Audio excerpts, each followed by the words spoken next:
Thank you very much. I had a very good telephone conversation, extremely good, with Senator Schumer a little while ago. We're working on various elements of the deal, and the Democrats are very much wanting something to happen, and the Republicans likewise are very much wanting something to happen. And I think it will. I spoke with at length with Mitch McConnell, and there's tremendous spirit to get something done, so we'll see what happens. But my conversation was very good with Senator Schumer. I thank you all for joining us, and I'd like to begin by providing an update on what we are doing to minimize the impact of the Chinese virus on our nation's students. With many schools closed due to the virus, the Department of Education will not enforce standardized testing requirements, very importantly, for students in elementary through high school for the current year. They've been through a lot. They've been going back and forth, schools open, schools not open. It's been all standardized testing, and, you know, it's we're not going to be enforcing that, so I think you can let the people know. I think probably a lot of the students would be extremely happy. Some probably not. The ones that work hard, maybe not, but it's one of those things. Unfortunate, very unfortunate circumstance. We've also temporarily waived all interest on federally held student loans. They'll be very happy to hear that. And I've instructed them to take that action immediately. And today, Secretary DeVos has directed federal lenders to allow borrowers to suspend their student loans and loan payments without penalty for at least the next 60 days. And if we need more, we'll extend that period of time. Borrowers should contact their lenders, but we've given them very strong instructions. So we've temporarily waived all interest on federally held student loans. That's a big thing. That's going to make a lot of students very happy. And we have more to come on student loans, more good news for the students, but we'll do that at a different time. This morning, the Treasury Department also announced that we're moving tax day from April 15th to July 15th. So we're moving it out to July 15th so that people will have time, and people will be able to, hopefully by that time, we'll have people getting back to their lives. Families and businesses will have this extra time to file with no interest or penalties. We're getting rid of interest and penalties. However, if you have refunds or credits you would like to claim, you may still file. In other words, you can file early if you are owed money by the IRS. Other than that, we're moving it all the way out to July 15th. No interest, no penalties. Your new date will be July 15th.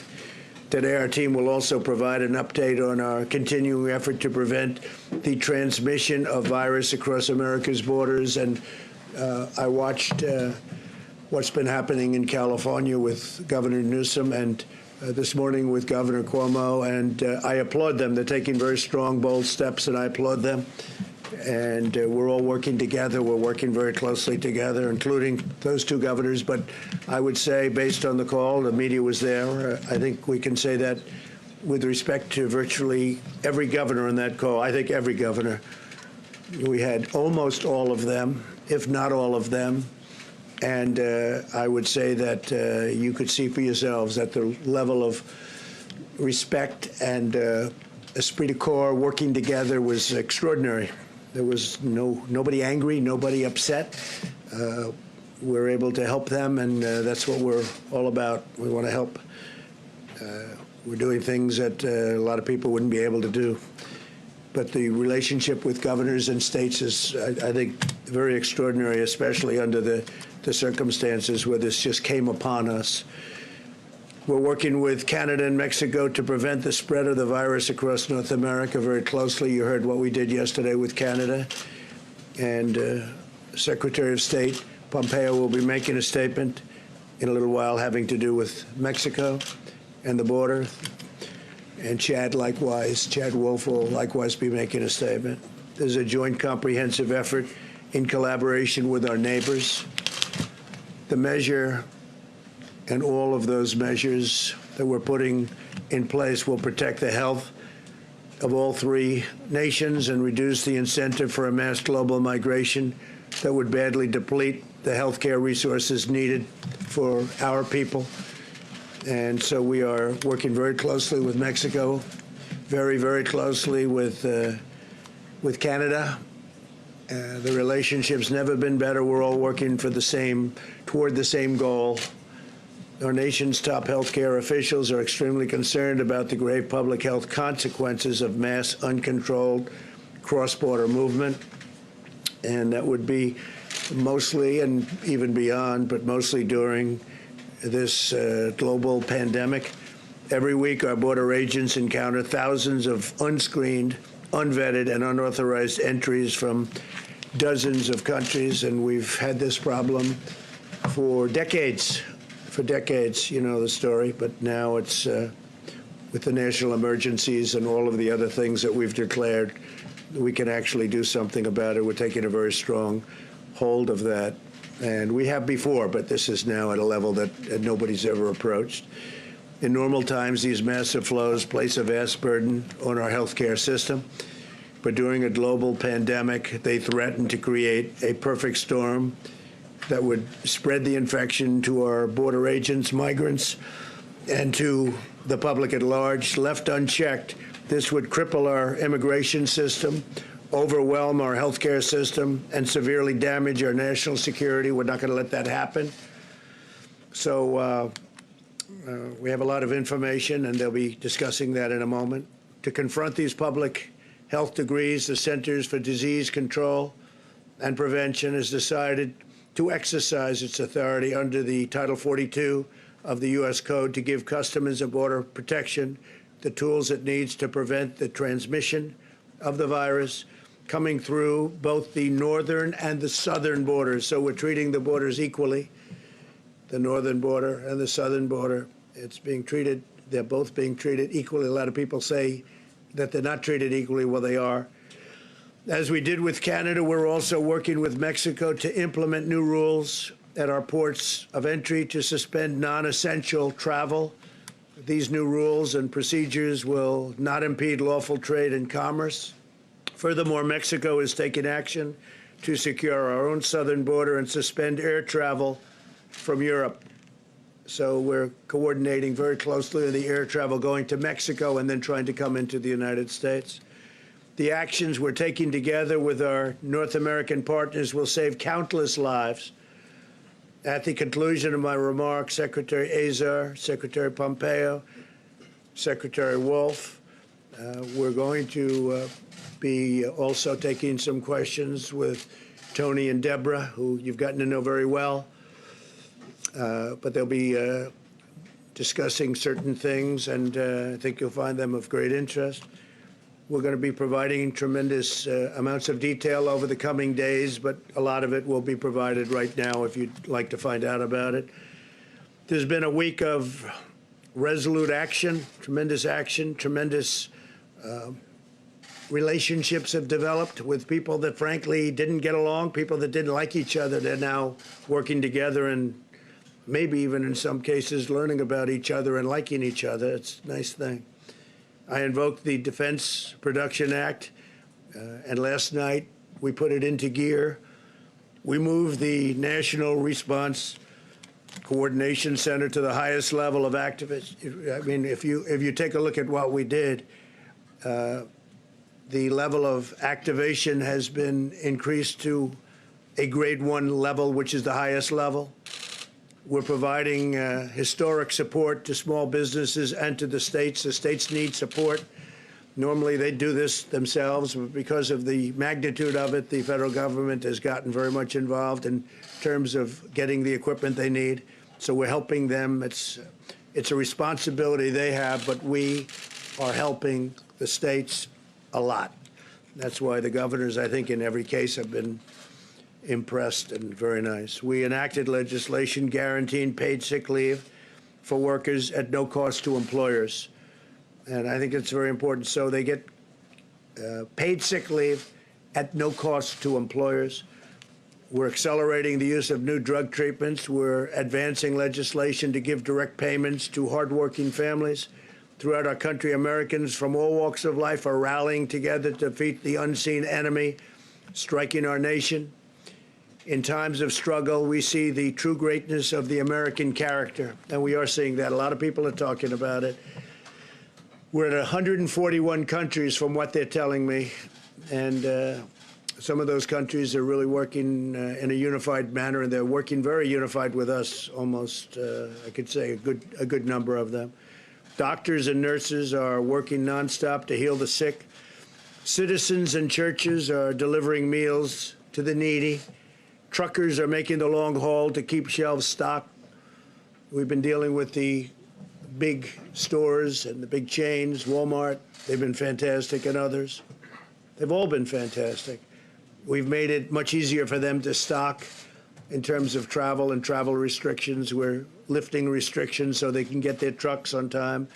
You're seeing very few empty shelves, and yet the amount of volume that they're doing is unprecedented because people want to have what they have to have, what they feel they have to have. And they're also buying in slightly smaller quantities, which is good, because we're not going anywhere. We're going to be here.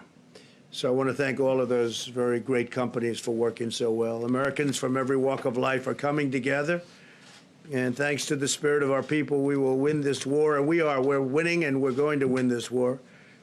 America will triumph, and America will rise higher than ever before. We'll be stronger than ever before, and we've learned a lot.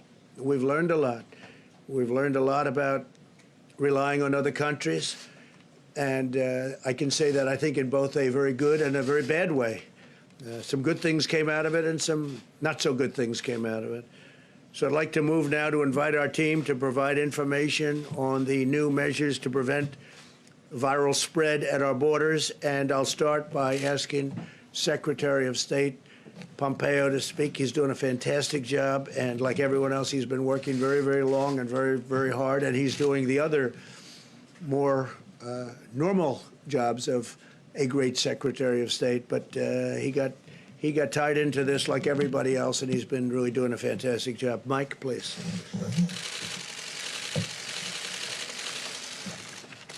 Thank you, Mr. President. Before I address the efforts that we've been engaged in to push back against the Chinese virus, I want to assure the American people that, as President Trump just said, your State Department, your entire national security team is staying focused on the other diplomatic challenges around the world. Those include reducing risk to America from Afghanistan, holding the Iranian regime accountable for its malign activity, and our counterterrorism efforts against ISIS remain a priority for our team. Our number one priority across those mission sets remains the protection of the American people. The President and our team are very focused on it. I'll take this moment, too, to thank my team, State Department team, who is working long hours all around the world to take care of Americans who are stuck at places around the world. I'll talk about that more in just a minute. You've all seen Dr. Birx with me, State Department official who's doing great work, but I want to give a shout out to all of the State Department team here in Washington and around the world that are working overtime to help us push back against this pandemic.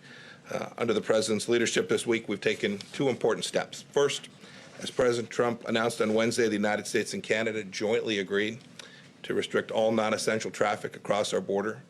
This decision goes into effect tonight at midnight.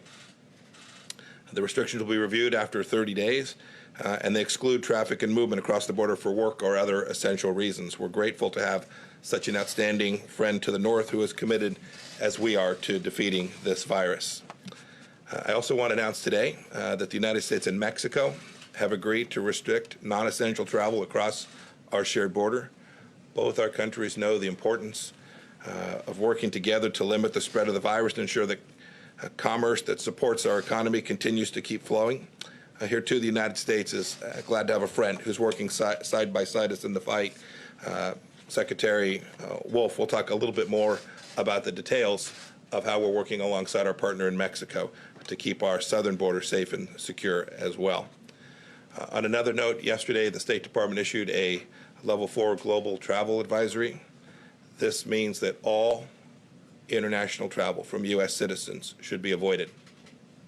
In countries where commercial departure options remain available, U.S. citizens who reside in the United States should arrange for immediate return to the United States unless they're prepared to remain abroad for an extended time. If you choose to travel internationally, your travel plans may well be severely disrupted. And finally, I want to talk about the disinformation that people are seeing. both on Twitter and around the world, some of it coming from government, some of it coming from other individuals. Just urge everyone, as they're seeing information that at one time suggested somehow this virus emanated from the United States Army, this information about lockdowns that are taking place. Every American, indeed people all around the world, should ensure that where they turn to for information is a reliable source and not a bad actor trying to create and flow information that they know is wrong. This is a tough fight. The American people are tougher. Our diplomatic teams are working around the clock to help them keep safe both home and abroad. And we're showing once again the global leadership that America has always delivered. And it's been great to see countries around the world rally behind what President Trump and our team are doing. Thank you. Thank you, Mike. Thank you very much. And we'll take questions right after this. Chad Wolf. Yes? Right behind you.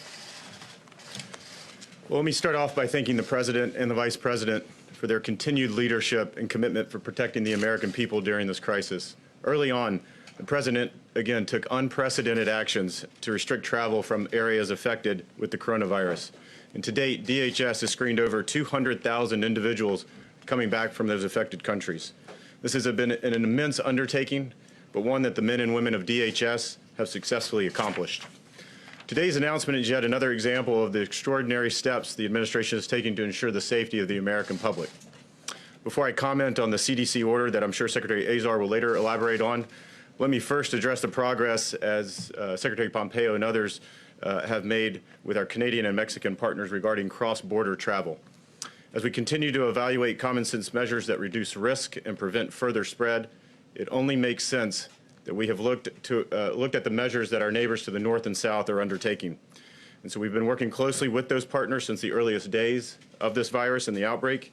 And again, as the President said earlier this week, and Secretary Pompeo, we've reached an agreement with both Canada and Mexico to limit non-essential travel across our land borders.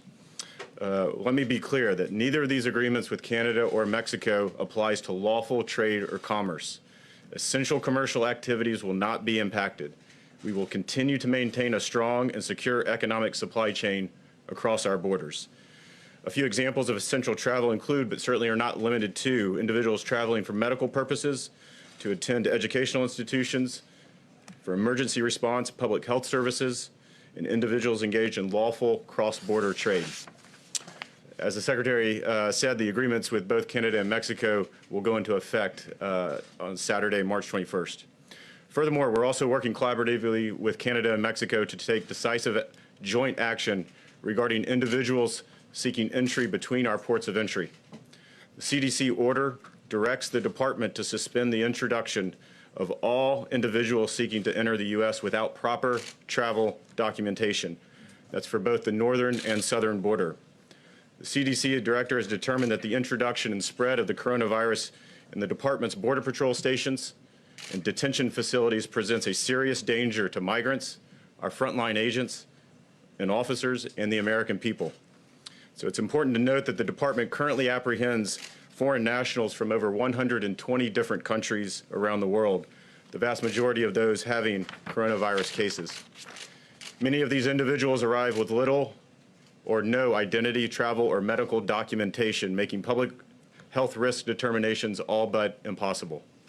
It's also important to note that the outbreak on our southern border would likely increase the strain on health systems in our border communities, taking away important and life-saving resources from American citizens. Tonight, again at midnight, we will execute the CDC order by immediately returning individuals arriving without documentation to Canada, Mexico, as well as a number of other countries without delay.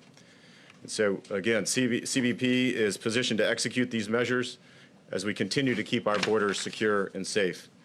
Before I conclude, let me just wrap up by thanking the brave men and women of DHS, specifically CBP, and across the government for the work that they do day in and day out to keep the American people safe from the coronavirus. The department has a number of frontline officers that have tested positive, as well as others who are self-quarantining, and that I am doing everything that I can to protect these patriots as they continue to defend our homeland during this crisis.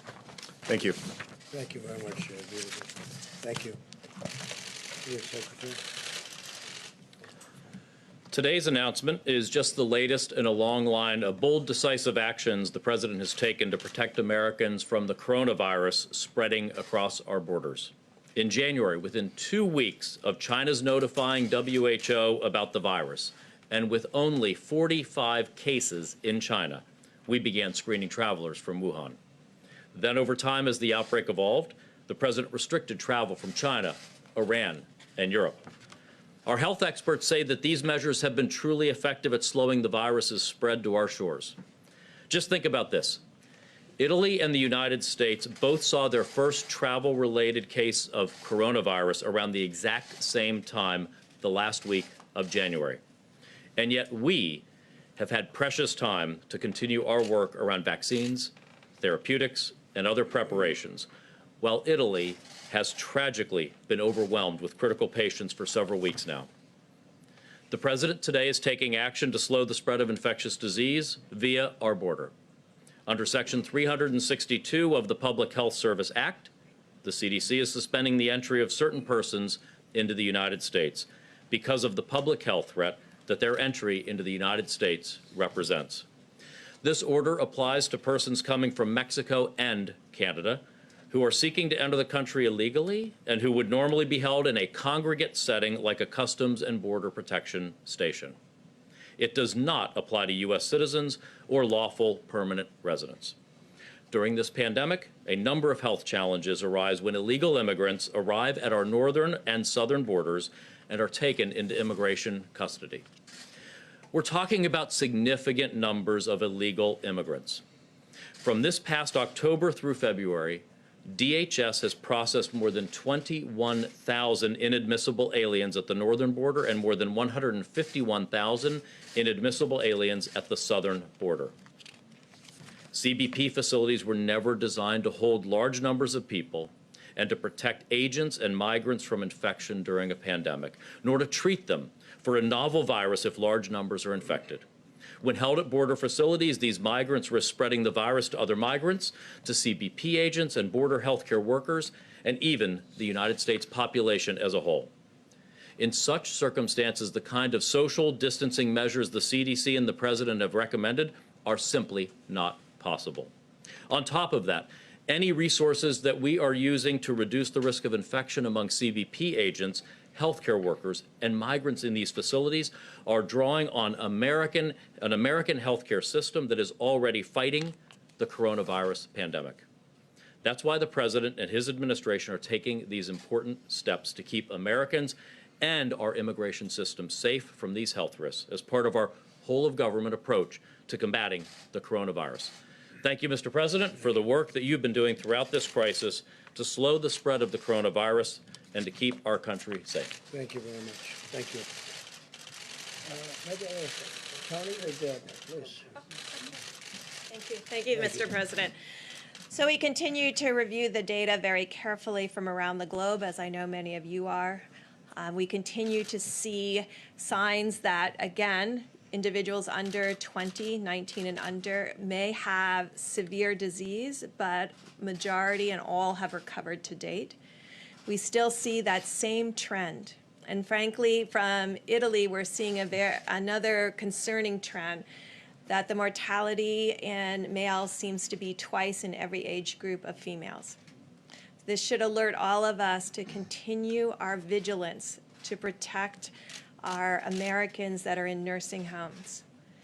This requires all of the community, and when you see the sacrifices that many Americans have made, the sacrifices that the service industry has made to close their restaurants, close their bars, and so that the spread is discontinued, and then you really understand how all of Americans must make the same sacrifice. We continue to ask you to follow the presidential guidelines of no groups coming together of more than 10, that if anyone in the household is sick, that everyone quarantines in the household together, and that we continue to focus on those who have the most vulnerability to this illness. Now, to the moms and dads out there that have children with immunodeficiencies or other medical conditions, we don't know the level of risk, and I know you will also protect them in the same way. There just is not enough numbers at this time to really tell them if they're at additional risk or not in the same way that adults are. I don't have any new data. I can see the look on your face of saying, is she seeing something new? I don't have any new data, but I think it's important for us to be as honest with the American people as we can. And when we don't have data, be very clear that we don't know. Finally, no one is immune. I sometimes hear people on radio or others talking about, I'm immune to the virus. We don't know if the contagion levels are different in age groups, but we know it's highly contagious to everyone. Do not interpret mild or moderate disease as lack of contagion or that you're immune. You just happen to have a better immune system and the ability to fight the virus in a way that maybe older people or people with existing medical conditions can't. And that's why it's very important at this moment that all of you carry that message about the sacrifices that many have made, particularly our service providers and our frontline healthcare workers. They are making that sacrifice every day so that every American can move through this well. But we need every American following the presidential guidelines. Thank you. Thank you very much. Tony, please. Thank you very much, Mr. President. I just want to underscore a couple of things that I've said a few times to this group. You may recall that just a week ago or so, I said the two pillars, the two elements of our capability to contain the infection and the surge of infections in this country rely on two things: keeping infections from coming from without in. We've been very successful in doing that with China and with Europe. Now we have the northern and southern border issues. There's a fundamental public health reason for doing that, because we cannot be preventing people from coming in from one area when they can actually go into the other. So that's an important reason. Understand that there's a public health reason for doing that. The second thing I think is really important is what happened in New York today, what Governor Cuomo mentioned about an hour ago, some rather strong issues that have been addressed with his recommendations, not recommendations, essentially orders. Now, we have a group of recommendations and guidelines that are applicable to the entire country. You know them. We've been over them. Yet there are places, regions, states, cities in this country that are being stressed much, much more than the country as a whole. Clearly, one of them was Washington. Another one was California. Governor Newsom made some very important, difficult decisions. Today, Governor Cuomo did the same thing. And I want to say I strongly support what he's doing. And one thing, as a New Yorker myself, for those of you who haven't figured out from my accent that I'm from New York, as a New Yorker, I know what New Yorkers can do. We're tough. I was in New York City on September 11th, 2001. And I know what the New Yorkers can do. So please, cooperate with your governor, cooperate with your mayor. It's very important. Thank you. Thank you, Tony. That's great. Thank you, Mr. President. The White House Coronavirus Task Force met this morning. We continue at the President's direction to bring the full resources, not just of the federal government, but in full partnership with our state governments, businesses around America, and a partnership with the American people to respond to the threat of the coronavirus. And I know I can speak on behalf of the President with confidence when I say how inspired we are by the way the American people and American businesses are coming together to help defeat this virus in our country. Millions of Americans are putting into practice the President's 15-day guidelines, and we encourage everyone, even those that are not in areas with significant outbreak, to review these guidelines over the next week and more and put them into practice, and you'll continue to do your part. Later today, we'll be talking with manufacturers around the country, and the President and I continue to be inspired by the way American industry is stepping forward. We have businesses around the country that are literally volunteering to retrofit plants to help us meet the needs of our healthcare workers and our healthcare system in confronting the coronavirus. As the President mentioned yesterday, following his decision to put FEMA in the lead, the emergency declaration, we actually met with all the nation's governors from the FEMA National Response Coordination Center. The President and I, our entire team at the federal level, couldn't be more grateful for the efforts of all of our governors in implementing the guidance that is being issued not only from our task force, but also in taking strong measures in their own communities to protect their citizens. We want to urge every American to heed your local authorities, listen to their guidance, and also do your part to slow the spread. We reiterated to all of the governors that the President, by putting FEMA in the lead, will continue to implement a plan that is locally executed, state managed, and federally supported, that puts the health of America first. We have received a report today, as the President mentioned, on our legislative team on Capitol Hill. We're working with Republicans and Democrats at this very hour to pass an economic recovery package that the President described, and we hope to see the Congress act on that early next week.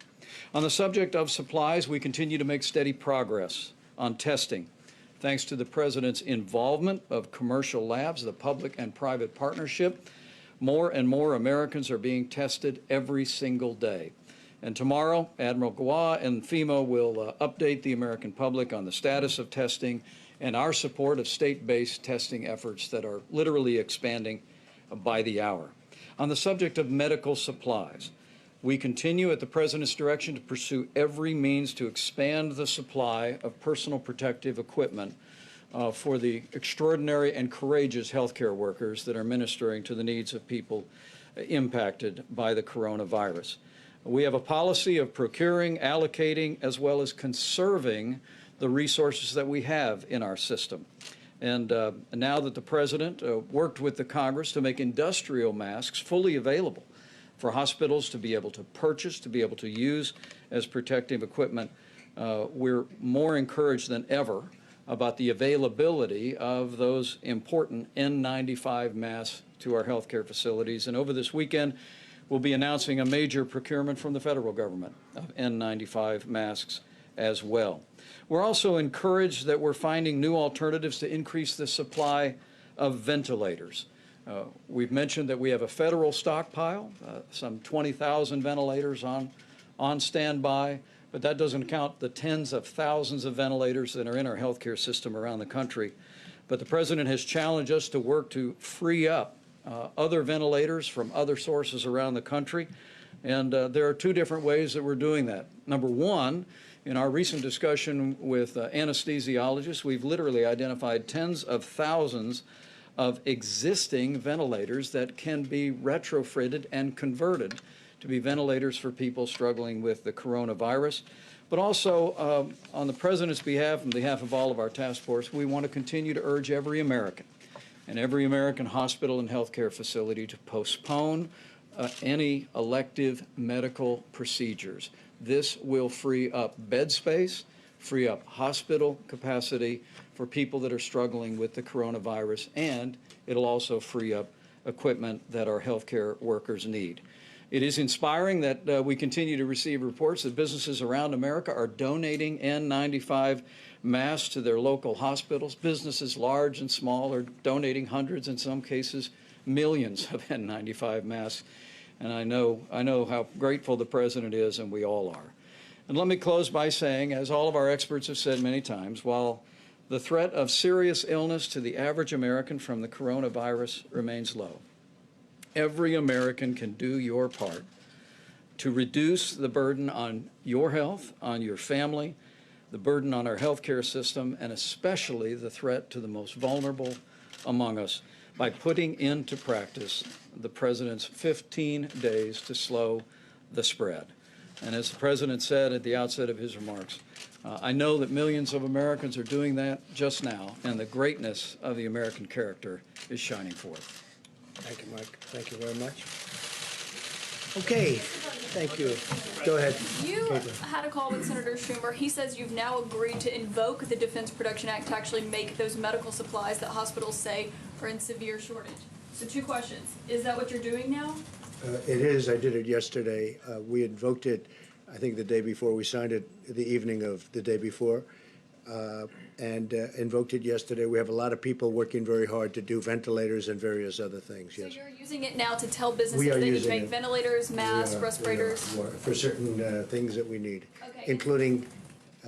including some of the very important emergency. I would say ventilators, probably more masks to a large extent. We have millions of masks which are coming and which will be distributed to the states. The states are having a hard time getting them. So we're using the Act. The Act is very good for things like this. We have millions of masks that we've ordered. They will be here soon. We're having them shipped directly to states. So you said you were signing this but not invoking it. This is what you said yesterday, and that you would only do so in a worst case scenario. So are we now at a worst case scenario? We need, no, it's no different other than we need certain equipment that the states are unable to get by themselves. So we're invoking it to use the powers of the federal government to help the states get things that they need, like the masks, like the ventilators. Yes, Steve? Governor Cuomo has done in New York, is there any more consideration to a national lockdown to keep people in their homes? I don't think so. Essentially, you've done that in California, you've done that in New York. Those are really two hotbeds. Those are probably the two hottest of them all in terms of hotspots. I don't think so, because you go out to the Midwest, you go out to other locations, and they're watching it on television, but they don't have the same problems. They don't have, by any means, the same problem. New York, California, Miami, the governor's doing an excellent job.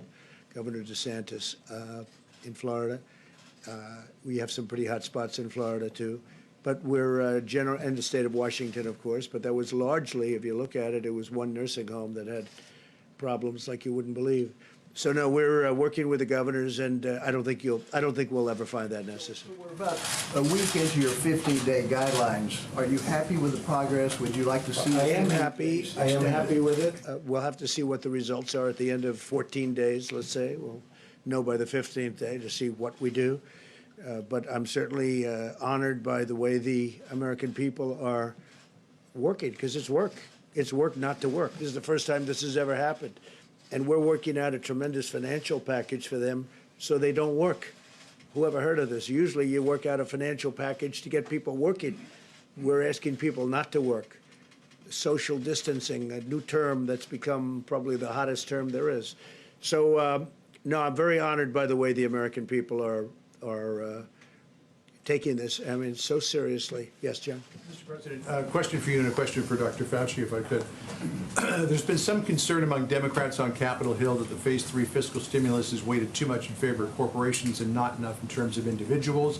What did your conversations with Senator Schumer yield on that front? Well, I think that really all of that is being discussed right now. We talked about, as an example, buybacks, stock buybacks. I don't want to have stock buybacks. I don't want people spending, I don't want some executive saying we're going to buy 200,000 shares of stock. I want that money to be used for the workers and also for the company, to keep the company going, but not for buybacks. I would, I mean, I haven't spoken to a lot of the Republicans or Democrats on it. We discussed it, and I don't like buybacks. I didn't like them the first time. Are you and Senator Schumer? So we're on the same discussing. page? We're discussing that. We're discussing many Are things. you on the same page with Senator Schumer? We're not so far away. I'll tell you, we're not very far away. And to Dr. Fauci, if I could. Dr. Fauci, as was explained yesterday, there has been some promise with hydroxychloroquine as potential therapy for people who are infected with coronavirus. Is there any evidence to suggest that, as with malaria, it might be used as a prophylaxis against COVID-19? No, the answer is no, and the evidence that you're talking about, John, is anecdotal evidence. So as the commissioner of FDA and the president mentioned yesterday, we're trying to strike a balance between making something with a potential of an effect to the American people available at the same time that we do it under the auspices of a protocol that will give us information to determine if it's truly safe and truly effective. But the information that you're referring to specifically is anecdotal. It was not done in a controlled clinical trial, so you really can't make any definitive statement about it. I think I'm, without seeing too much, I'm probably more of a fan of that than maybe than anybody. But I'm a big fan, and we'll see what happens. And we all understand what the doctor said is 100% correct. It's early, but we've, you know, I've seen things that are impressive, and we'll see. We're going to know soon. We're going to know soon, including safety. But, you know, when you get that safety, this has been prescribed for many years for people to combat malaria, which was a big problem, and it's very effective. It's a strong drug. So we'll see. Fairly effective against SARS. It was, as I understand that, is that a correct statement? It was fairly effective on SARS. John, you've got to be careful when you say fairly effective. It was never done in a clinical trial that compared it to anything. It was given to individuals and felt that maybe it worked. So you've, Was there anything to compare it to? well, that's the point. Whenever you do a clinical trial, you do standard of care versus standard of care plus the agent you're evaluating. That's the reason why we showed back in Ebola why particular interventions worked. Sir, on that topic. About the possible therapies, yesterday, Mr. President, you said that they were for, quote, immediate delivery, immediate. We heard No, from we're Dr. ordering, yes, we have millions of units ordered. Bayer is one of the companies, as you know, big company, very big, very great company. Millions of units are ordered, and we're going to see what happens. We're going to be talking to the governors about it, and the FDA is working on it right now. The advantage is that it has been prescribed for a totally different problem, but it has been prescribed for many years, and everybody knows the levels of the negatives and the positives. But I will say that I am a man that comes from a very positive school when it comes to, in particular, one of these drugs, and we'll see how it works out, Peter. I'm not saying it will, but I think that people may be surprised. By the way, that would be a game changer. But we're going to know very soon. But we have ordered millions of units. It's being ordered from Bayer, and there is a couple of companies also that do it. For clarity, Dr. Fauci said there is no magic drug for coronavirus right now, which you would agree. I guess on this issue, Well, I think we only disagree a little bit. Sorry. I disagree. Maybe and maybe not. Maybe there is, maybe there isn't. We have to see. We're going to know. Is it We're gonna know possible? soon. Is it possible that your impulse to put a positive spin on things may be giving Americans a false sense of hope? No, I and don't think so. misrepresenting I the don't think preparedness so. right now? No, I don't think so. I think that I think it's got The not yet approved drug. Such a lovely question. Look, it may work and it may not work.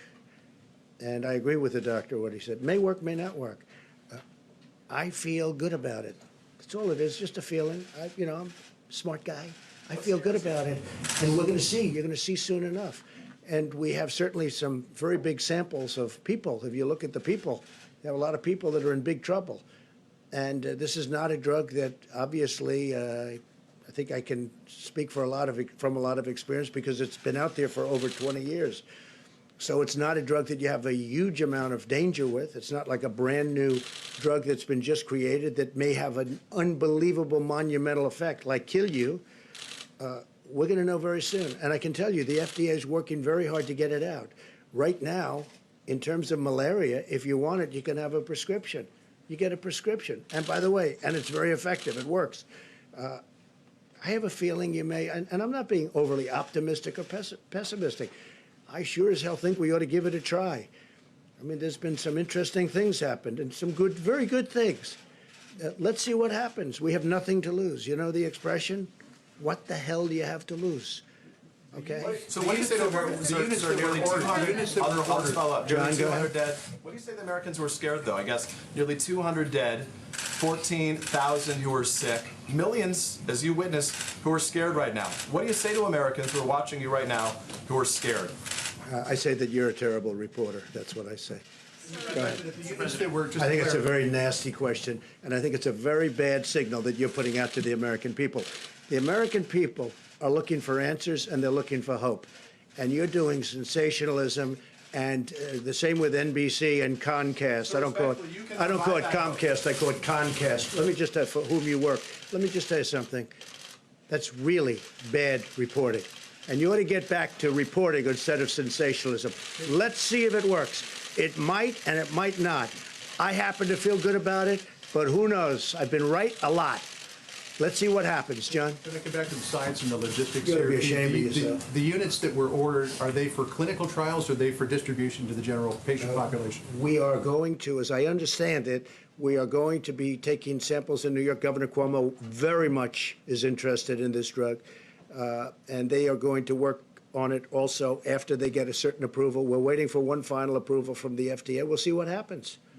But we'll use it on people that are not doing great, or even at the beginning of not feeling Sort well. of fall under the. And John, what do we have to modified lose? auspices. So this would sort of. Wait, John, it's been out there for so long. We hear good things. Let's see. Maybe it works and maybe it doesn't. I understand all that. I'm just thinking of the application here. So that would be under sort of a modified compassionate access? We're doing that, I guess, and that's what it's called, yeah. Yes. I would like, Dr. Fauci, if you don't mind, to follow up on what the president is saying. Should Americans have hope in this drug right now? And, sir, I would like to follow up on Peter's question here. Could you please address Americans in this country who are scared right now? This is a very valid concern that people have. No, there really isn't that much of a difference in many respects with what we're saying. The president feels optimistic about something, his feeling about it. What I'm saying is that it might be effective. I'm not saying that it isn't. It might be effective, but as a scientist, as we're getting it out there, we need to do it in a way as while we are making it available for people who might want the hope that it might work, you're also collecting data that will ultimately show that it is truly effective and safe under the conditions of COVID-19. So there really isn't different. It's just a question of how one feels about it. Is there any reason to believe it's not safe? Well, certainly as a drug, any drug, John, has some toxicities. The decades of experience that we have with this drug indicate that the toxicities are rare and they are, in many respects, reversible. What we don't know is when you put it in the context of another disease, whether it's safe. Fundamentally, I think it probably is going to be safe. But I like to prove things first. So it really is a question of not a lot of difference. It's the hope that it will work versus proving that it will work. So I don't see big differences here. I agree. Sir, your message to Americans who are working at home, who have their children in their homes right now, who are Here we go. Go homeschooling, ahead. doctors who say they don't have the masks they need to do their jobs, your message to them. My message to the American people is that there is a very low incidence of death. You understand that.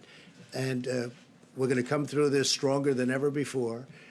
If you get it, if you happen to get it, it is highly unlikely. It's looking like it's getting to a number that's much smaller than people originally thought in terms of the ultimate problem, which would be death.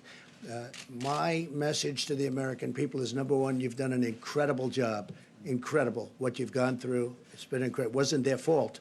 It wasn't their fault. It wasn't the fault of 140 other countries where this has happened. And there is tremendous hope. And I think we're going to come out stronger, better, bigger in every way. I think we're going to be a better country than we were before. And we learned a lot. We learned on reliance, who to rely on, who not to rely on. But our country has been incredible, the way they pulled together, including the fact that I just spoke to Senator Schumer. We had a wonderful conversation. We both want to get to a good solution.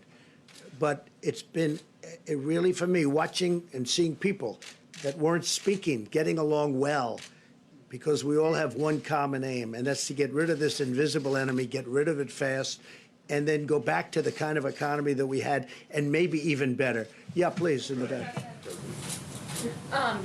No, in the back, please. Mr. President, two questions, if you'll indulge me.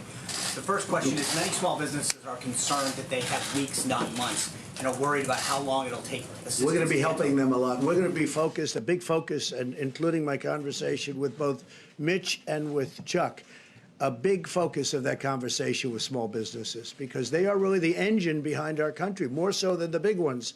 They are the engine behind our country.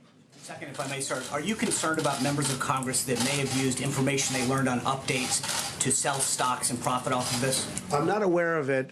I saw some names. I know all of them. I know everyone mentioned Dianne Feinstein, I guess, and a couple of others. I don't know too much about what it's about, but I find them to all be very honorable people. That's all I know. And they said they did nothing wrong. I find them, the whole group, very honorable people. Yeah, please.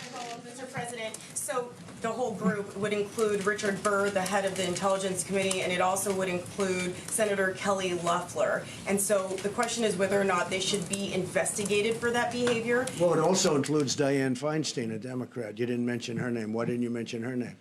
And I think she's a very honorable person, by the way. So I'm not saying, but you know, it's interesting that you mentioned two people, but you don't mention one that happens to be a Democrat. Any senator, should they be I don't know, because I'd investigated have for to this look at it, possibly, but I find them to be honorable people. Yeah. Should they be resign? You said the other day you see yourself as a wartime president right now, leading the country through this pandemic that we're experiencing.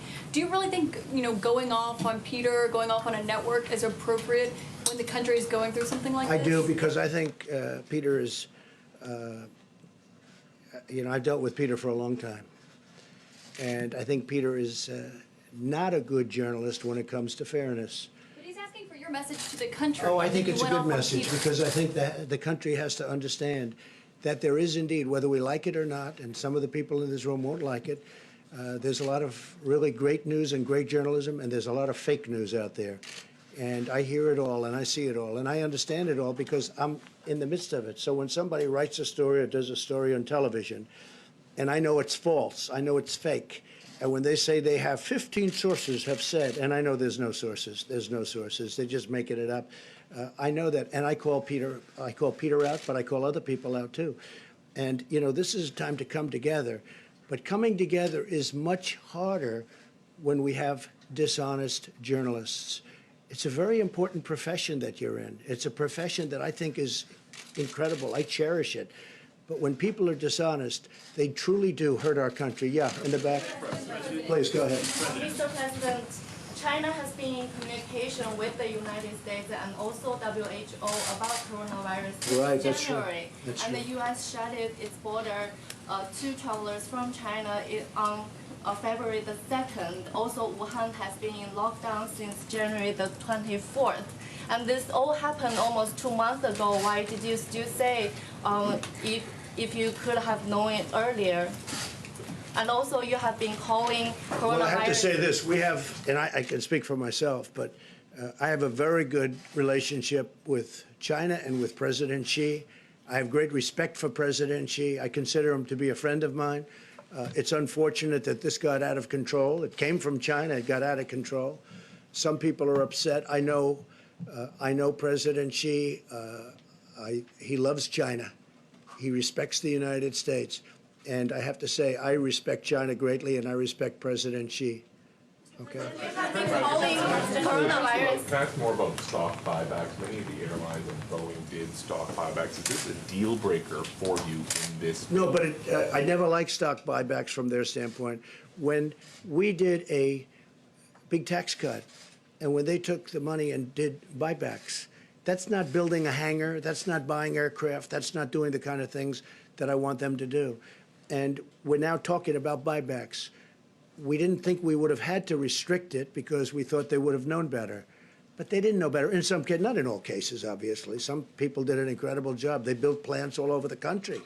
I mean, you'd see what's happened. I mean, we were doing, until this invisible enemy appeared, we never had an economy like this. But there were some companies that used that money to buy back stock, driving up the price of the stock artificially in many cases.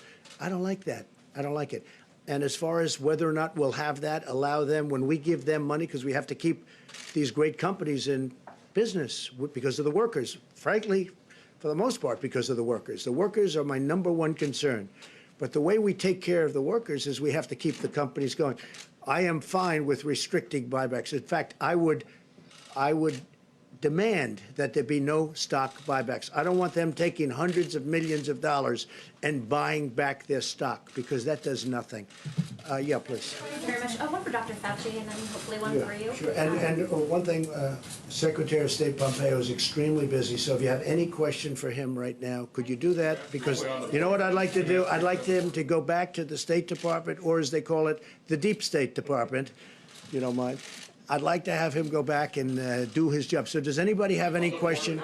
Please. Mr. Secretary, can I ask you? Go ahead, you want to call somebody? Yeah, how about you? Please. Only for the secretary. The exemptions on work travel, can you define that? Is all work, anyone with a work visa can still cross the border? Can you define what, like, the measures that you're taking? It's a great question. We're working, we're very real concerned about H-2A visas, in particular agricultural workers need to get across. We're going to make sure that we do everything we can to keep that part of our economic lifeblood working between our two countries. DHS and the State Department will work together. We want to make sure and keep commerce between Canada, the United States, and Mexico alive, functional, and prepared for the day that this economy bounces back like we expected it will. Right back there. And then Mr. Secretary, the Mexican government has not announced any travel ban on Europe. Where have you been in touch with them as to when they're going to do this and what it is that they're telling you? And then a second question, they also are telling us and said in a press conference this morning that they will not take back any non-Mexican citizen. Any other third parties will have to, we don't know what will happen to them. So can you address what will happen to those third country immigrants that you are saying that will not be allowed to enter the U.S. and Mexico is saying that they will not be allowed to stay in Mexico either or sent back from the U.S.? If I may, I'll take the first one, and then Chad, I'll give you the second one. With respect to travel into Mexico from outside, I spoke with Foreign Minister Ebrard a couple of times about this. I'm very confident we're going to get to a really good place that protects the Mexican people and the American people from those who might be traveling into places where we've got designations, the Schengen zone from China, so that they're not coming into Mexico and then coming into the United States. I'm very confident we'll do that, and we'll make that announcement shortly together. And again, as we implement the CDC's order, again, we're going to take a number of individuals that cross the border illegally and repatriate them or remove them quickly back to Mexico, back to the Northern Triangle, and back to any other country. So we're going to do that in a rapid fashion. We'll continue to work with Mexico to make sure that Mexican nationals go back as well as other populations. But are you sending Guatemalans back to Guatemala or Cubans back to Cuba? What would you do with those third countries that are not Mexicans? So we're doing all of the above. We're going to be sending, again, individuals back to Mexico, individuals back to the Northern Triangle countries, Cuba, Haiti, all of the, again, 122 different nations that we see nationalities that come across that border. We'll be sending them back individually to their countries, but also working with Mexico to send additional populations back there as well. And just to put it, when you said, before you said the non-Mexicans going to Mexico, we're not sending them to Mexico. We're sending them back to their own countries, not to Mexico. Why would Mexico take people that aren't from Mexico? We're sending them back, in the case of Guatemala, Honduras, El Salvador, a lot of other countries, they go back to the country from where they came. Okay, and Mike, please. Secretary Pompeo, on the issue of disinformation, is there any particular locus for this disinformation, or is it diffused? It's pretty diffused, unfortunately, but we've certainly seen it come from places like China and Russia and Iran, where there are coordinated efforts to disparage what America is doing in an activity to do all the things that President Trump has set in motion here. Other than what you're doing this morning, what are you doing to fight back? Lots of things, lots of work. One of the things we want to make sure is the American people go to trusted sources for that information. But we've made clear, we've spoken to these countries directly that that they need to knock it off, that we don't approve of it. And then there are a handful of other things we're engaged in to make sure that the right information is out there and accurate information is given. This idea of transparency and accurate information is very important. It's how we protect American people from something like this ever happening again. Mr. Secretary, Peace Corps volunteers. You want the American people to be coming to trusted sources of information. Does it undermine you at all when the president stands up here and he attacks news outlets calling us untrustworthy? Somebody else have a question? Peace Corps volunteers have the Peace Corps volunteers. Secretary. Please. In terms of Americans who find themselves stranded in places where there are no longer flights to get back to the United States, what efforts are being made to help them? I appreciate that question. So we're doing lots of things. We've had a couple places in particular, Peru and Morocco. I think we've had the first 2, maybe 3 now flights out of Morocco. We're going to work to get people back. We're urging individuals when they can get back on their own. They traveled there on their own. When they can get back there on their own, they ought to try to do that. But we have a team stood up at the State Department, the Repatriation Task Force, that is working each of these instances. So we've heard from individuals, members of Congress. We're trying to get Americans back from these places where air travel has been disrupted. And we'll get that done over time. We'll get it done successfully. Do you have any sense of how big that problem is? How long Is there any sense of just how big that problem is? How many people? We don't know the full scale of it yet, but we think we have the largest number identified, and we're working. If there are those who are watching that are someplace, and you can go on the State Department website, you can log into, I think it's step.gov. You can go STEP and log in, and we'll track it, and we'll try to get everybody back just as fast as we can. Secretary, how long are these border restrictions likely to last along the south and north borders? Well, they'll last as long as we need to do it to protect the American people from the virus. I couldn't tell you how long it's going to last. Since we have you determined whether Iran is responsible for that rocket attack last week? So Maybe we shouldn't say that. So let me just get back to you on the answer to that. And what we can say with certainty is this: we've made clear all along that the Iraqi Shia militias are funded, trained, equipped by the Iranians. And we've urged the Iranians not to do that, and we've told the Iranians that they will be held responsible for those attacks when they threaten American lives. The Peace Corps volunteers, the Peace Corps volunteers that are in 60-plus countries, have they all been returned? You know, I don't know if they're all back or not yet. I know that they were directed to come back. I know that most of them are back. I couldn't tell you if we have all of them back yet. And I then don't know. Secretary Esper's not here, but to get tests to the troops in Iraq and Afghanistan, are you able to give us a progress report on the status of that, if they're able to get tests? I don't know the answer to that. I know we have State Department officials, too, who are concerned, want to make sure we get them tests, our team as well, and we're working on that. We've had significant success on that to date. There are a few places we've not been able to get them, but we will. We'll get them there. Secretary Pompeo, how exactly are you going to get those Americans back, and do you have any plans to get the military involved in that?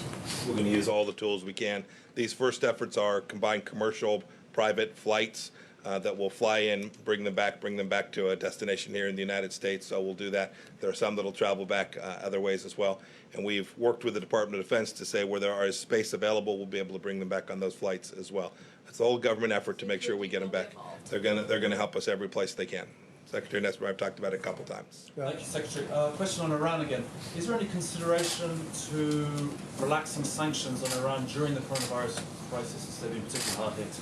That's an important question. The whole world should know that humanitarian assistance into Iran is wide open. It's not sanctioned. We've offered to provide assistance to the Iranians as well. I talked with Dr. Tedros from the World Health Organization about this. We're doing everything we can to facilitate both the humanitarian assistance moving in and to make sure that financial transactions connected to that can take place as well. There is no sanction on medicines going to Iran. There's no sanctions on humanitarian assistance going into that country. They've got a terrible problem there, and we want that humanitarian medical healthcare assistance to get to the people of Iran. But the sanctions themselves, no movement. We are working to do all the things we've had in place for the first 3 years here to deliver security for the American people. They know the answer. Iran, they know the answer. Iran, the leaders, they know the answer to your question. Was it appropriate for the president to call your department the Deep State Department at a time when thousands of diplomats are working very hard around the world to combat this pandemic? I've worked with the president for 3 years now. I know how much he values the people that work on my team. I know when I was the director of the Central Intelligence Agency how much he valued the work we did. I know that he watches our team, Dr. Birx, all of the team that's working to push back against this virus to keep America safe. I know how much he values them. What a good answer. Yes, go ahead. Mr. President, can I ask a question? Mr. President, Very true, too. Go ahead. Mr. President, No, behind you. I apologize. Please, go ahead. The news, I have two questions. The first is to Secretary Pompeo. The news hours learned that the CDC picked up that there was some sort of virus happening in Wuhan, the coronavirus happening in Wuhan as early as December. When did the CDC start letting other agencies know that there was something in China happening, that this coronavirus was happening? And then when did the whole government approach start to happen? So I'll let the CDC or Dr. Fauci, you want to talk to that? Yeah, Secretary Azar, please. Yeah. Yeah, so we were alerted by some discussions that Dr. Redfield, the director of the CDC, had with Chinese colleagues on January 3rd. It's since been known that there may have been cases in December, not that we were alerted in December. And then, Mr. President, the other question I have for you. Excuse me, we'll do it in a second. Let Mike. May I just say one more thing? There's been some discussion about China and what they knew and when they knew it. And I've been very critical. We need to know immediately. The world is entitled to know. The Chinese government was the first to know of this risk to the world. And that puts a special obligation to make sure that the data gets to our scientists, our professionals. This is not about retribution. This matters going forward. We're in a live exercise here to get this right. We need to make sure that even today, the data sets that are available to every country, including data sets that are available to the Chinese Communist Party, are made available to the whole world. It's an imperative to keep people safe. We talk about the absence of data sets, not being able to make judgments about what to do. This is absolutely critical. This transparency, this real-time information sharing isn't about political games or retribution.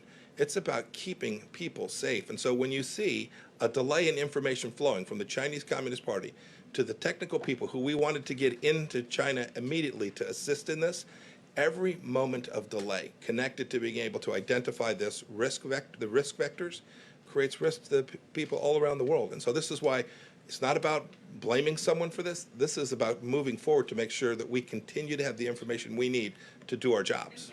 Mr. Secretary, what message do you think it sends to other countries when you have the President of the United States lashing out at reporters? I've had my frustration with reporters too.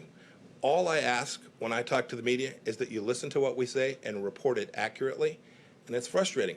It's frustrating when you see that doesn't happen. It's enormously frustrating. We have a responsibility to tell the American people the truth, and those who are reporting on what it is we're doing and saying have an equal responsibility to report accurately. What message does it send to countries when you're lashing out at reporters? Being reported, that the news media I've seen many things at the State Department be reported wildly and accurately on multiple occasions, and I have spoken to those reporters about it each and every time, and I will continue to do so. Mr. President, Senator Johnson has suggested... Well, I'd rather have, if you could finish up with the Secretary of I State. think I've worn him out, Mr. President. Well, let me Is ask everybody you both. finished, Secretary of Let me ask State? you both, if that's all right. Mr. Secretary, Senator Johnson has suggested that you and the administration may be overreacting. He said, we don't shut down our economy because tens of thousands of people die on the highways. We don't shut down our economies because tens of thousands of people die from the common flu. At worst, 3.4% of Americans will die from this virus, he said.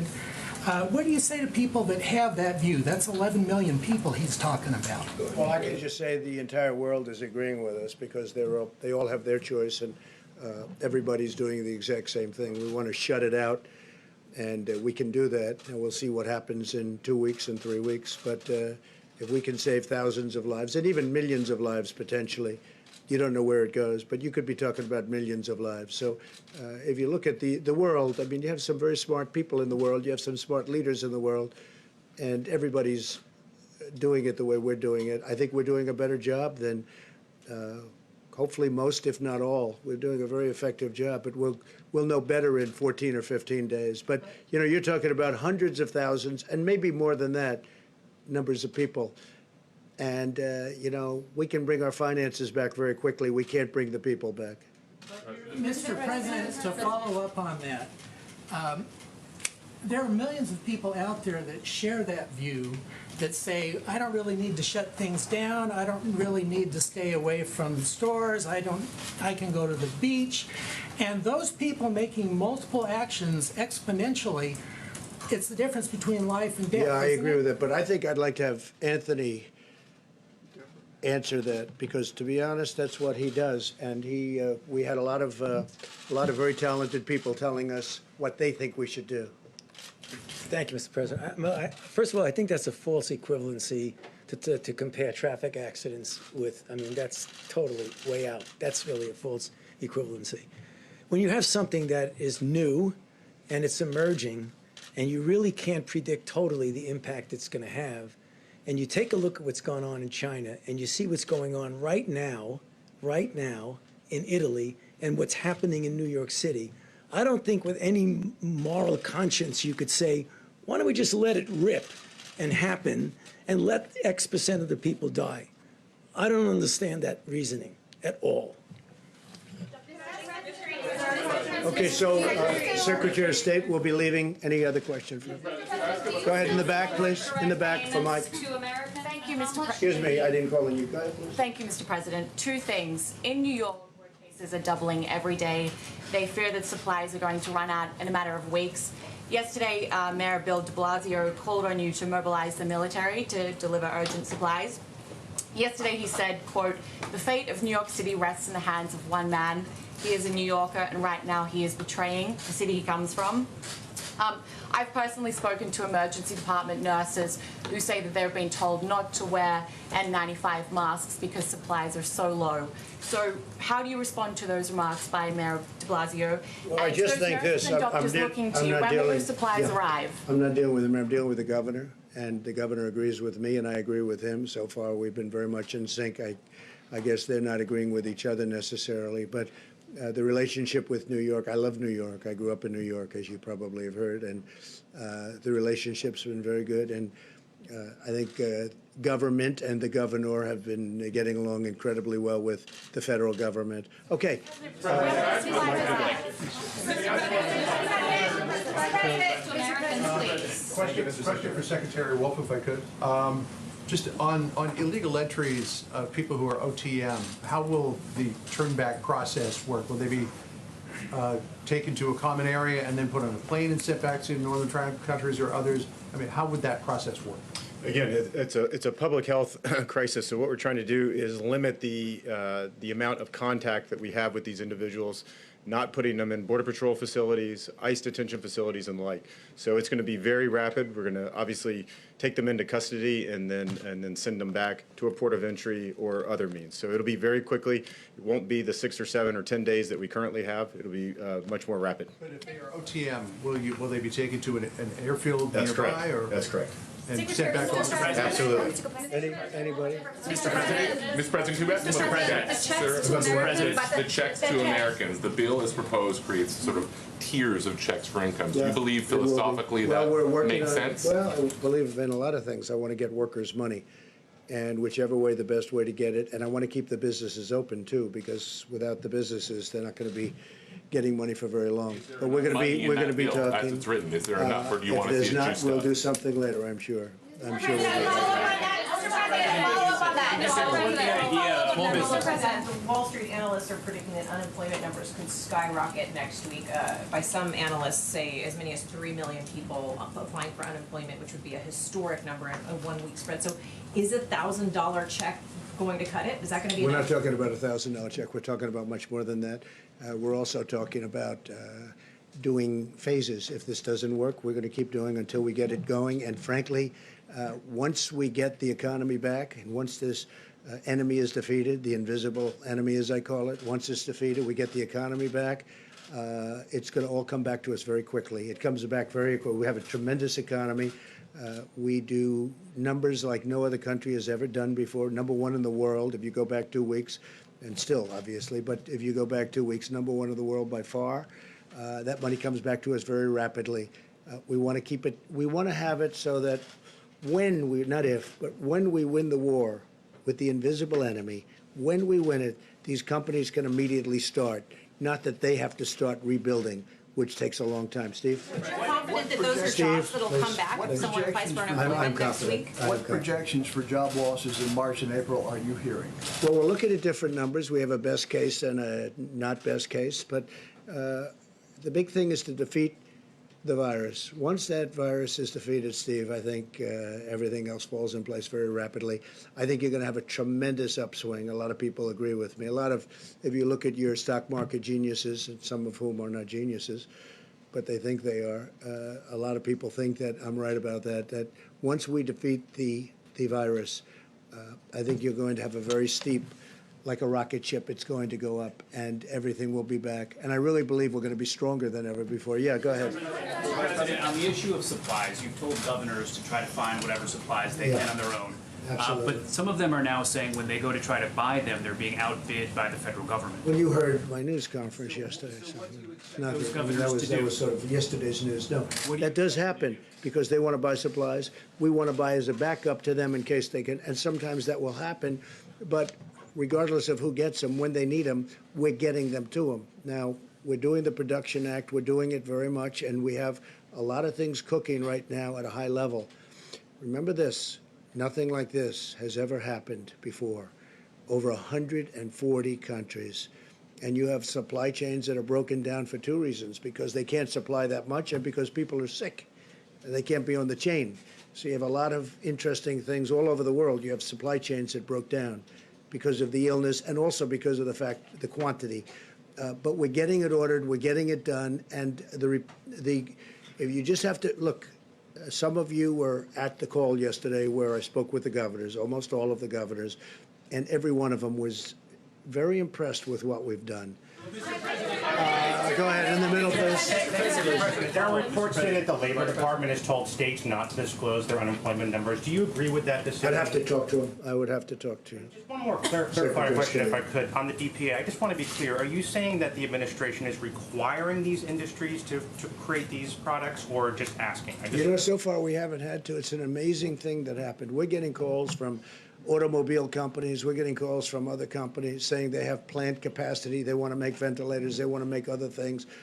We are literally being besieged in a beautiful way by companies that want to do the work. They want to do the job. They want to help us. They want to help our country. So we haven't had a problem with that at all.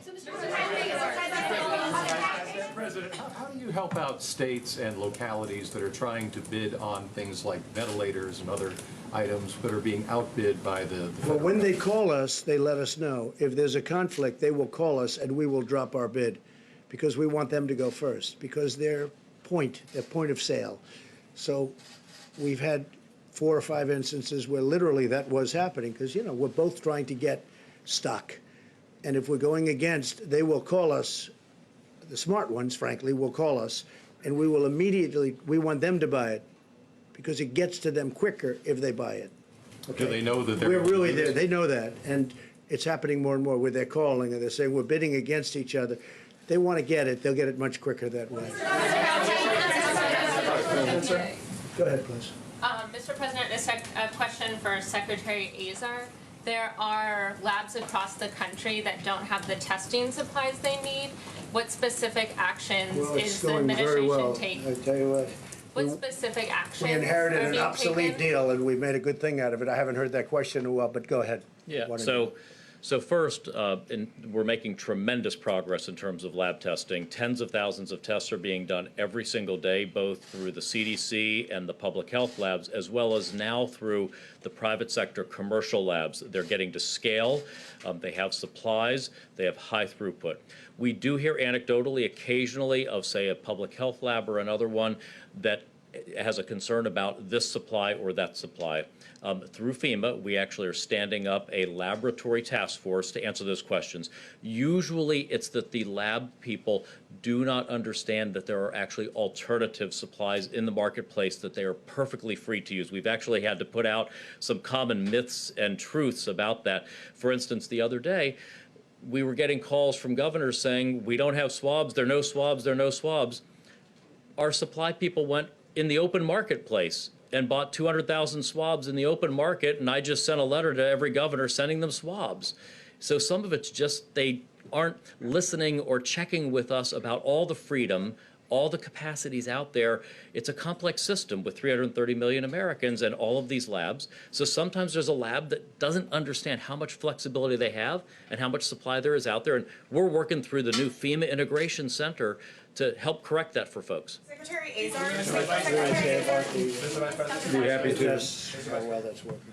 Well, as I said, more and more tests are being performed every day. And as we learn about the results that are being reported around the country of coronavirus tests, our experts continue to look at the numbers and see that some 90% of Americans that are tested do not test positive for the coronavirus. And so it can give you a sense of the magnitude of testing that's going on. We have the number of cases that we've reported today, but it's in some cases near to 10 times that have been tested. But let me also emphasize how important it was in answering these questions for governors and local officials that the President stood up FEMA and the National Response Center, where we briefed governors yesterday. Now, every governor and their state health departments have the ability to reach out to our regional FEMA administrators. And that's how, as the President said, we're sorting out those potential conflicts between very significant federal purchases and procurements and as hospitals and state governments are purchasing as well. I think the new streamlined system operating now in all 50 states and our territories of governors and states going through their regional administrator for FEMA is going to make it more possible for us to ensure that our hospitals, our healthcare providers have access to what's available on the open market and elsewhere. Mr. Vice President, you're the head of the task force. You've seen the numbers. You've spoken to average Americans. You're a former governor. What do you say to Americans right now who are watching and who are scared? I would say do not be afraid, be vigilant. All the experts tell us that the risk of serious illness to the average American for the coronavirus is low. But we need every American to put into practice the President's coronavirus guidelines, 15 days to slow the spread, because the coronavirus is about 3 times more contagious than the flu, according to our best estimate, and you can contract the coronavirus, have very mild symptoms, if any, not even be aware that you have it, and expose someone who is vulnerable to a very serious health outcome. That's the reason why we're encouraging people to avoid groups of more than 10, to not eat in restaurants, but to use drive-throughs, to wash their hands on a regular basis. And particularly, we're going to continue, as the President has directed us, to focus on the most vulnerable population, which are seniors with serious underlying health conditions or anyone with an underlying immunodeficiency. It's those people we need to care for, but it's going to take all of us working together to make sure they're safe. Mr. Vice President, on the issue of Get a ventilators, Mr. Vice President. Because you just said that you haven't had to require companies to up their production of medical supplies. But you said last night you invoked the But I didn't say that. DPA. I'm confused. When we Are you need requiring something, them, when we or- need something, because of the act, when we need something, we order something. And as you know, 2 days ago, I invoked the act, which was a big step. I'm not sure that it had been done before, certainly not very much. And when we need something, we will use the act. What has happened is, before we even go out, many companies, great companies, companies in a totally different business are willing to do things and make things, because that's what they do. They make product. They're willing to make product for us, medical product, that we need very badly for the states, that the states can't get, they haven't been able to get. And you know, most of the states, in no way did they do anything wrong. They were stocked up. They were all equipped. Unfortunately, they've never had a thing like this. So they need help from the federal government. This is important. You haven't actually directed any companies to start making more ventilators or masks, I right? have, yes, I have. A lot, and they're making a lot of ventilators, and they're making a lot of masks. Go ahead, please. Go ahead. Mr. President, partially following up on that, are there automakers right now who are retooling their production facilities to make ventilators or I masks? can't say they are, but they will be very shortly, because we're working with one in particular that wants to make ventilators. They called us yesterday, and we're working on a transaction. They're going to make ventilators. They say they've done it before, which surprised me, but they can do it very easily. Secretary Azar, this is partially for you, partially for Secretary Azar. You said yesterday that you had spoken to Carnival Corporation's chairman. Carnival, yeah. Yes, and he said that he could donate some No, ships. not donate, that's not the Or word not donate, donate. okay, He didn't- lend, He's not lend, giving them, he's going to let lend. you use them. I Okay. spoke with Mickey Lend. Harrison, who's the president, chairman, CEO, and owner. I And he think he's got could every lend title some he can ships have. to potentially be He said, hospitals. he said to me that he was willing to, if we need ships for helping people, that Carnival would be absolutely willing to help us in Los Angeles, in New York, wherever they may be, in Miami, where they're very big. If we needed something, they would be willing to. So far, we haven't needed to, and we're bringing the big hospital ships up in California. We're working with the governor of California, as you know, with Gavin, and we haven't made a determination. We're also talking to folks who would like it in Seattle. So we're discussing where it can be most useful. We've spoken with Governor Cuomo, and we're bringing the big hospital ship up in 2 weeks, and we're going to have it in New York Harbor, someplace in New York Harbor. So my question is, one, it sounds like you haven't taken them up on it yet, but No, I have taken you them up. I could. said if we need it, I'll let you know. Okay. That's called taking them up. And secondly, Right now, we don't need it. cruise ships have a lot of frequently contacted surfaces, and so this is where you come in, Secretary Azar, potentially Dr. Fauci. Do you have concerns about the cruise ships being used as hospitals? Well, I can tell you they're very clean, and also those surfaces, the germ, as you know, the virus disappears over a period of time, and these ships are very clean. They've been kept very clean. They've been gone over, but the virus, as you know, if it's on a surface for a certain, they have actually charts, different kinds of surfaces, it disappears over a period of Why not time. just use hotels? What are you trying to get at? Go ahead. Well, that's what I'm asking. Why not It just use hotels? disappears, the virus disappears when it's on surface after a certain number of days, or in some cases hours, depending on the surface itself. Go ahead, please. Thank you. A quick follow-up. So can you name any of the companies that you've asked to start making these ventilators or face masks? I will be, but first I want to get the approval from the company, because I don't want to be doing that. Okay, well, I assume they'd like it, but I'll let you know. Okay, well, thank you. And this is for Dr. Fauci. I mean, one company that has openly stated it is General Motors. So that's one of the, did one of the companies, government but ask I didn't. General Motors to I do didn't that? speak to them about announcing it, but I'll announce it. I'm sure they wouldn't be. But we have others also. Thank you. Okay. And so for Dr. Fauci, there's new research out from that the CDC has released that many of the people that have, or that 13% of the people with the coronavirus got it from someone that was asymptomatic.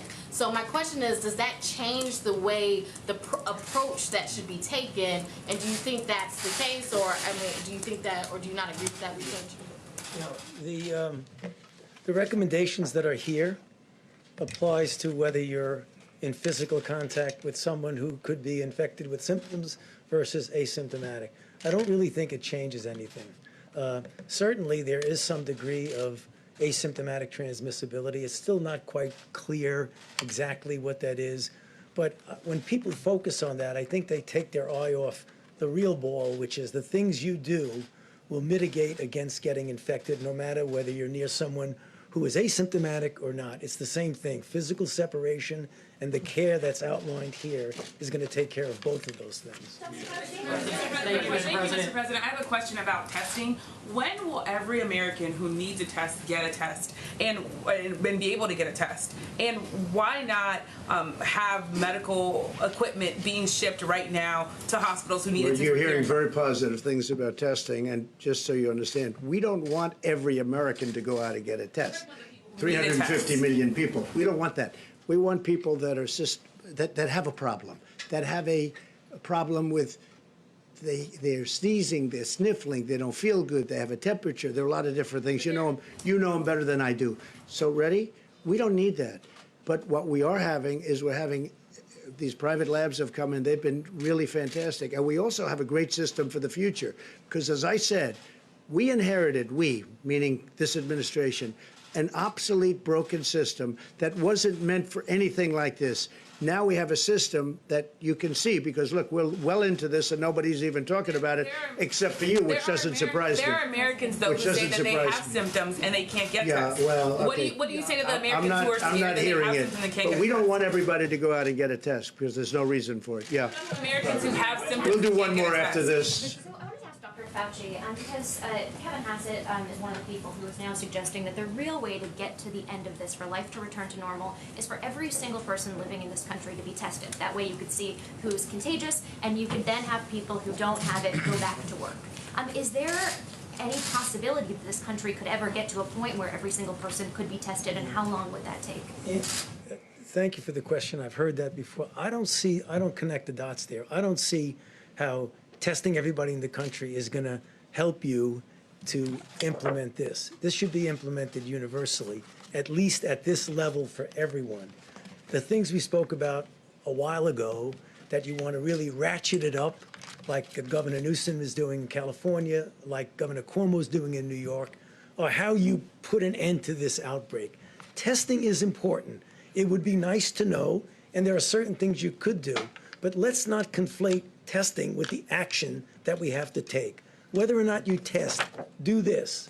I'm not putting down testing as an important issue, but people seem to link them so much that if you don't have universal testing, you can't respond to the outbreak. You really can. But I do think, and that's after listening to Tony and everybody else that's an expert, I do think it's important that not everybody be tested. If you feel great and if you have no symptoms whatsoever, it's just not a good thing to be doing. All right, Steve? A question for Dr. Fauci. Yesterday you mentioned the possibility of aerosol transmission of the virus. How likely is that to happen? I mean, the possibility of aerosol transmission always comes up when you have situations like that. It comes up with influenza. It came up with SARS, in which there was a documented, one-off episode of some aerosol transmission. Aerosol means that it can stay in the air for a period of time because it's in a droplet that's very small and doesn't go down. Is it possible that there is aerosol transmission? Yeah, it certainly is. But clearly, what we have seen in the situations where people have gotten infected from the areas that we have experienced, China, South Korea, now Europe, most of it is in a situation where people are close enough to each other that a symptomatic person will have a real droplet transmission. So I'm not ruling out the possibility that it's aerosol. But again, It's not going to substantially change doing this. Dr. Fauci, a quick follow-up on the testing issue. Let me just ask this in a very simple way. What is the demand pressure on testing in this country, and are we meeting it? I get the same calls that many of you get, that someone goes into a place who has a symptom and wants to get a test, and for one reason or other, multiple, logistic, technical, what have you, they can't get it. That is a reality that is happening now. Is it the same as it was a few weeks ago? Absolutely not, because as the Secretary and others have said, right now that we have the private sector involved, the availability, not only just availability, but the implementation of the availability is getting better and better and better. Having said that, I understand and empathize with the people who rightfully are saying, I'm trying to get a test and I can't. So is that a way of saying we are not yet at a point where we are meeting the demand pressure? Well, the answer is yes, John. We are not there yet, because otherwise people would be never calling up saying they can't get a test. Well, I just can't emphasize enough about the incredible progress that we have made on testing. All of your reporting, and media outlets around the country are as well, that that many, many more tests are being performed every day, literally by the tens of thousands. And this has only been made possible because several weeks ago, the President brought in the commercial labs, these enormous companies, Quest and LabCorp, working with companies like Roche and Abbott Laboratories and Thermo Fisher, and said, we have this existing system of state laboratories and the CDC processing tests for certain infections. But given the magnitude of this outbreak, the President apprehended early on that it wouldn't be enough to meet the need. And I just want every American to know that literally hour by hour, in partnership with these extraordinary commercial labs, we are making more and more tests available every day. We'll detail the way that we're working with states to distribute those tests. We've obviously focused on states that have been dealing with the most serious outbreaks of coronavirus: Washington State, California, New York, and others. We've been making sure the tests are in those areas, working closely with those governors. But I think the American people should be encouraged at the progress that we are making. Tomorrow we'll take some time to detail that progress for you, but I would say to any American who might be concerned that they have symptoms, as the President said so well, we don't want every healthy American to get a test. But if people feel that they have symptoms that they identify with the coronavirus, call your doctor. Their doctor can call their state health authorities that can work very closely with our entire team through HHS and FEMA and work to identify the more and more tests that are available every day. Just so you know, just for the probably 100th time, this administration, inherited an obsolete, broken, old system that wasn't meant for this. We discarded that system, and we now have a new system that can do millions of people as you need them. But we had to get rid of a broken old system that didn't work. It worked only on a very limited basis. And we're very proud of what we've done. It's incredible what we've done. And this system will now serve for the future, for future problems. Hopefully you don't have a problem like this, but something will come up. We have now a great system, and it's almost fully in gear, but it's able to test millions of people. But we inherited a broken, old, frankly, a terrible system. We fixed it, and we've done a great job. And we haven't been given the credit that we deserve, that I can tell you. But the one that really deserves the credit are the American people, because they are doing things that nobody thought they would do. What they're doing is incredible, and we're making a lot of progress, and we'll see you folks tomorrow. Thank you very much.